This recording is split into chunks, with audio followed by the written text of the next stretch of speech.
मेरी कक्षा में आप सभी का स्वागत है। आज हम कक्षा 11वीं पुस्तक अंतराल का पाठ 1 अंडे के छिलके, जिसके लेखक मोहन राकेश जी हैं, का सार पढ़ेंगे और उसके प्रश्न उत्तर भी करेंगे। तो चलिए अब हम पाठ पढ़ना आरंभ करते हैं। अंडे के छिलके विधा एक एकांकी है।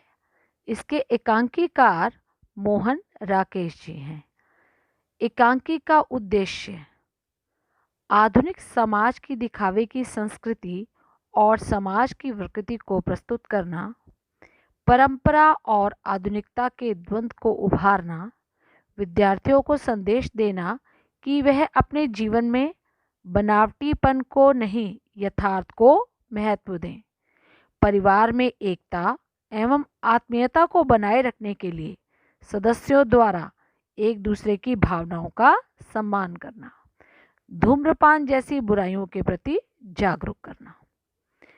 मुख्य स्मरणीय बिंदु। मोहन राकेश ने इस एकांकी में एक संयुक्त परिवार की विभिन्न रुचियों को सूक्ष्मता से उभारा है। परिवार में अम्मा, माधव, राधा, वीना, गोपाल और श्याम कुल 6 विभिन्न रुचियों के पात्र हैं। सभी पात्र एक दूसरे से छिपकर अपने शौक पूरे करते हैं, लेकिन एक दूसरे की भावनाओं को समझते भी हैं। वीना, गोपाल, राधा और श्याम अम्मा से छिपकर अंडे खाते हैं। गोपाल सिगरेट पीता है, यहाँ तक कि अम्मा भी सब कुछ जानते हुए अनदेखा करती है। सभी पात्रों की परस्पर घनिष्ठता तथा आत्मीयता पूरे एकांकी में झलकती है। एकांकी की शुरुआत में पर्दा उठते ही गैलरी वाला दरवाज़ा खुलता है। श्याम सीटी बजाता है। बाहर वर्षा हो रही है और बरसाती से पानी टपक रहा है। श्याम और वीना में बातें होती हैं। वीना श्याम की भाभी है। श्याम वीना के कमरे में आते हुए कहता है कि उसे भाई का कमरा अब पराया सा लगता है। पहले इस कमरे में जूते को छोड़कर सभी चीज़ें चारपाई पर होती थी। आज कमरे का नक्शा बदला हुआ है। वीना श्याम को चाय पीने को कहती है। श्याम इस सुहावने मौसम में चाय के साथ कुछ खाने के लिए ले आने को कहता है। वीना उससे 4-6 अंडे लाने को कहती है। जब श्याम अंडे के नाम पर नाक मुंह सिकोड़ता है तो वीना कहती है कि यहाँ तो रोज अंडे का नाश्ता होता है। वैसे श्याम भी छिपकर कच्चा अंडा खाता है। वीना उससे कहती है, अगर कुछ खाना है तो इसमें छिपाने की क्या बात है। शाम के बाहर जाते ही वीना काम करते हुए पानी लेने के लिए राधा के कमरे में जाती है। उसे राधा के बिस्तर पर चंद्रकांता पुस्तक मिल जाती है। पूछने पर राधा कहती है कि ऐसी किताब माँ जी के सामने नहीं पढ़ सकती। वीना चाय के लिए स्टोव पर केतली में पानी रखती है। बाहर से गोपाल आता है। चाय बनती देखकर प्रसन्न हो जाता है। वीना उसे बताती है, यह चाय श्याम के लिए है। गोपाल अपनी भाभी राधा की प्रशंसा करता है। गोपाल सिगरेट पीना चाहता है।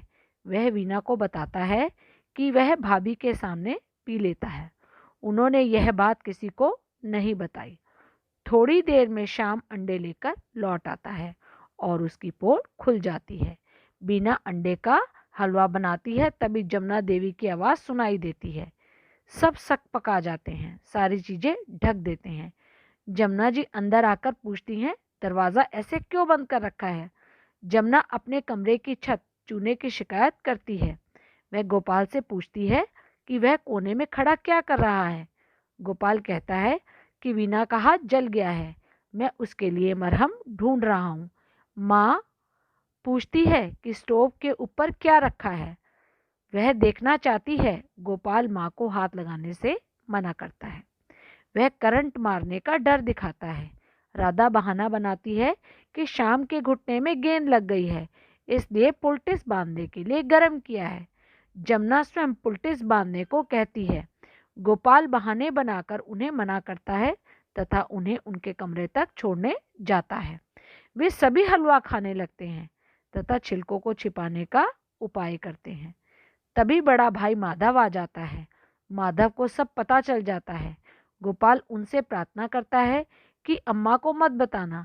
माधव कहता है कि अम्मा को सभी बातें पता है, अब अंडे के छिलके छिपाने की कोई ज़रूरत नहीं है।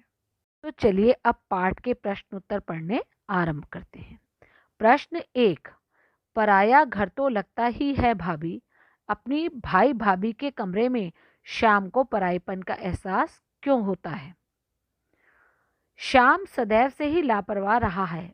उसके भाई गोपाल भी उसके समान ही लापरवाह थे। शादी से पहले वह भी श्याम के समान ही कमरे को गंदा तथा अव्यवस्थित रखते थे। शादी के बाद उनकी पत्नी वीना द्वारा कमरे को व्यवस्थित किया जाने लगा। गोपाल का कमरा अब वैसी स्थिति में नहीं है, वह साफ और व्यवस्थित हो गया है। यही कारण है कि श्याम को अपने भाई भाभी के कमरे में परायेपन का एहसास होने लगता है। प्रश्न 2, एकांकी में अम्मा की जो तस्वीर उभरती है, अंत में वह बिल्कुल बदल जाती है। टिप्पणी कीजिए। एकांकी के आरंभ में बताया जाता है कि घर में अंडे खाना, चंद्रकांता जैसी पुस्तकें पढ़ना तथा सिगरेट पीना इत्यादि को गलत माना जाता है। घर में इनका प्रयोग नहीं किया जाता है, अतः परिवार के सब सदस्य ये कार्य छिपकर करते हैं।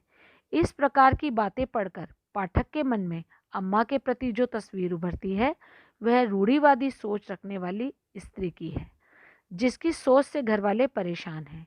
लेकिन एकांकी के अंत में आते आते माधव भैया के कथन से सबके चेहरे सफ़ेद पड़ जाते हैं कि अम्मा ये सब जानती हैं।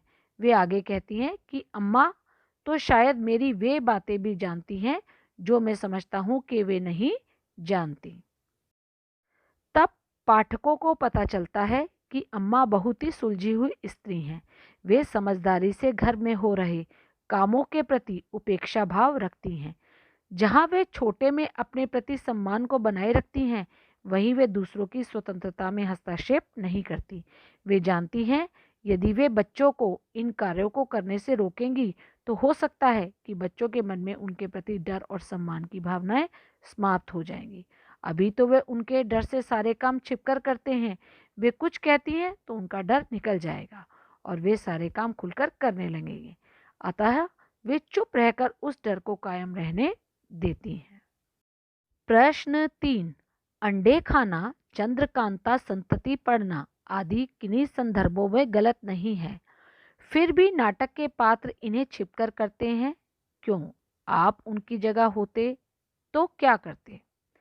आज के समय में ये तीनों कार्य किन्हीं संदर्भ में गलत नहीं कहे जा सकते हैं। किसी समय में इन्हें गलत माना जाता था। एक शुद्ध शाकाहारी परिवार में अंडे खाना गलत माना जाता है। यदि गौर किया जाए तो पात्रों द्वारा यह बताया गया है कि परिवार के लोगों को अंडे नहीं खाने चाहिए, तो इस बात का प्रमाण है कि परिवार शुद्ध शाकाहारी है, अतः यह उस संदर्भ में गलत ही होगा। ऐसे ही चंद्रकांता जैसी पुस्तक मनोरंजन के उद्देश्य से लिखी गई हैं, उसमें जादू और प्रेम इत्यादि का उल्लेख है। उस समय माना जाता था कि इस प्रकार की पुस्तकें मनुष्य का मार्गदर्शन नहीं करती हैं, अतः घर के लोगों को ऐसी पुस्तकें पढ़ने से मना किया जाता था। सिगरेट के बारे में कहा जाए तो कहीं भी अच्छी बात नहीं मानी गई है। यह तब भी नुकसानदेह थी और आज भी नुकसानदेह है। यह हो सकता है कि आज के समय में इसका प्रयोग बहुत अधिक होने लगा है। एक परिवार में घरवाले चाहते हैं कि बच्चे इसका प्रयोग ना ही करें। निम्नलिखित कारण हो सकते हैं कि घर वाले इन कार्यों को छिपकर किया करते थे। परिवार वाले अपने घर के बड़ों का आदर सम्मान करते थे। वे अपने बड़ों की सोच को जानते थे, अतः उनकी बात रखने के लिए वे कार्य उनसे छिपकर किया करते थे। ख, घर में कलह को बचाने के उद्देश्य से वे ये कार्य छिपकर किया करते थे। उन्हें लगता था कि माताजी को यदि इसका पता चल जाएगा तो घर में तनाव पैदा हो जाएगा। ग, वे माँ की सोच को रूढ़िवादी सोच मानते थे। उन्हें लगता था कि माँ उनकी नई विचारधारा और परिवर्तन को नहीं समझेंगी, इसलिए वे कार्य छिपकर किया करते थे। घ, माँ के प्रति प्रेम भाव भी उन्हें ये कार्य छिपकर करने के लिए प्रेरित करता था। मैं उनकी जगह होता तो यही करता जो इस पाठ के सभी पात्रों ने किया। हमारे लिए भी ऊपर दिए गए बिंदु मान्य होते हैं। यह हमारे संस्कार हैं। जब हम जानते हैं कि यह कार्य बड़ों की नज़रों में गलत है, तो हम उनके सामने वे कार्य नहीं करते हैं। प्रश्न 4, राधा के चरित्र की ऐसी कौन सी विशेषताएं हैं जिन्हें आप अपनाना चाहेंगे?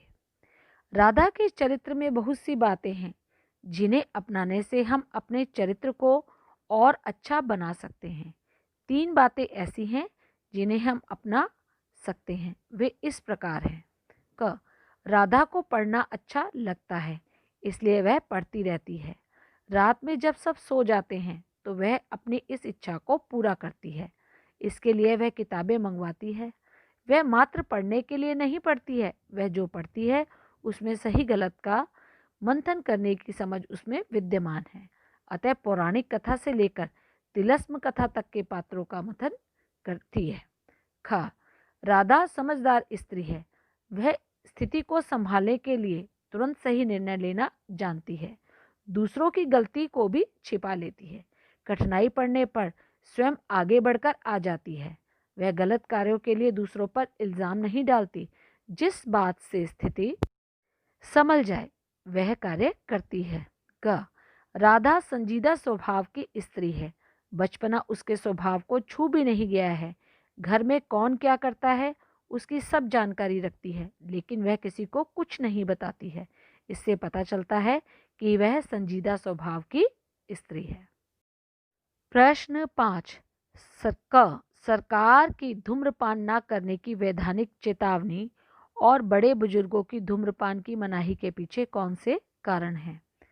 ख, यदि आप अपने घनिष्ठ मित्र को चोरी छिपे सिगरेट पीते देखें तो आपकी क्या प्रतिक्रिया होगी? उत्तर क, सरकार की धूम्रपान ना करने की वैधानिक चेतावनी और बड़े बुजुर्गों की धूम्रपान की मनाही के पीछे एक ही कारण विद्यमान है। यह ऐसा व्यसन है जो मनुष्य को नुकसान ही देता है। इससे होने वाले नुकसानों को पूरा विश्व जानता है। हमारे बड़े बुजुर्गों को इस बात का ज्ञान है, इसलिए सरकार तथा बड़े बुजुर्ग हमें इसका सेवन करने से रोकते हैं। वे हमें इससे होने वाले नुकसानों से बचाने का प्रयास करते हैं। ख, मैं अपने मित्रों को बहुत अच्छा मानता हूँ, अतः यदि उन्हें ऐसा कार्य करते देखता तो मैं क्रोधित हो जाता। सबसे पहले उन पर गुस्सा करता, उसके बाद प्रयास करता कि वे इस व्यसन को छोड़ दें। हर वह कार्य करता जिससे अपने मित्रों को इस व्यसन से दूर रख सकूं।